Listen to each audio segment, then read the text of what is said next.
Taifa la Mungu, tumsifu Yesu Kristo. Imani yeko, sauti ya imani, mwanga wa matumaini. Tusikilize historia fupi ya Mwadhama Polycarp Kardinali Pengo. Mwadhama Polycarp Kardinali Pengo alizaliwa tarehe 5 Agosti mwaka 1944 huko Jimbo Katoliki Sumbawanga.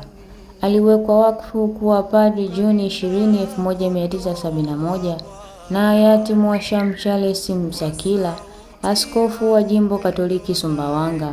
Januari 6, 1984, Mwadhama Polycarp Kardinali Pengo aliwekwa wakfu katika daraja takatifu ya uaskofu katika Basilika ya Mtakatifu Petro mjini Vatikani, Roma, kwa mikono ya Mtakatifu Papa Yohane Paulo wa Pili.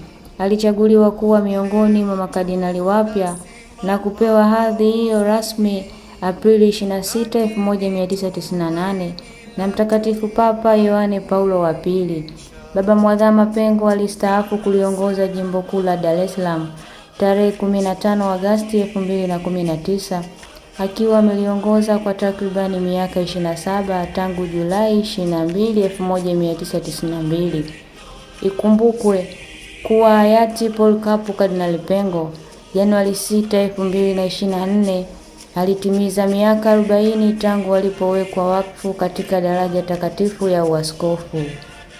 Pumzika kwa amani Mwadhama Polycarp Kardinali Pengo.